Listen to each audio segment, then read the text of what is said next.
ટેકનોલોજીના યુગમાં રોકાણના નામે લોકોને છેતરતી ગેંગ સક્રિય બની છે, ત્યારે સુરત સાયબર ક્રાઇમ સેલે એક મોટી સફળતા મેળવી છે. ક્રિપ્ટોકરન્સીમાં રોકાણ કરી ટૂંકા સમયમાં માતબર વળતર આપવાની લાલચ આપી ₹12.20 લાખની છેતરપિંડી આચરનાર આરોપી તેજસ મહેન્દ્રભાઈ સંઘવીની પોલીસે ધરપકડ કરી છે. આ ઠગબાજોની કાર્યપદ્ધતિ અત્યંત વ્યવસ્થિત અને ભીજાબાજ હતી. આરોપીઓએ ટેલિગ્રામ પર અલગ અલગ ગ્રુપ બનાવી લોકોને ટાર્ગેટ કર્યા હતા. ફરિયાદીને વિશ્વાસમાં લેવા માટે આરોપીઓએ એવી લાલચ આપી હતી કે ક્રિપ્ટોકરન્સીના ટાસ્ક પૂર્ણ કરવાથી અને તેમાં ઇન્વેસ્ટ કરવાથી ખૂબ જ ઊંચું વળતર મળશે. આ માટે તેઓએ એક બનાવટી એપ્લિકેશન ડાઉનલોડ કરાવી તેમાં રજિસ્ટ્રેશન કરાવ્યું હતું.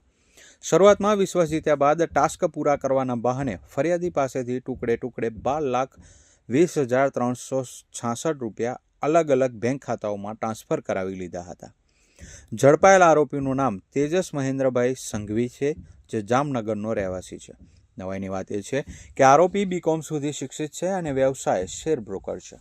શેરબજારની સમજ ધરાવતો આ શખ્સ પોતે સાયબર અપરાધીનો સાથીદાર બની ગયો હતો. તેણે પોતાના નામે રહેલ બેંક ખાતાઓનો ઉપયોગ ગેરકાયદેસર નાણાકીય વ્યવહારો માટે કરવા દીધો હતો. પોલીસ તપાસમાં બહાર આવ્યું કે તેજસ સંઘવીએ પોતાની ઇન્ડિયન ઓવરસીઝ બેંક અને કર્ણાટકા બેંકના ખાતાઓ સાયબર ફ્રોડ કરતી ગેંગને કમિશન પર આપ્યા હતા.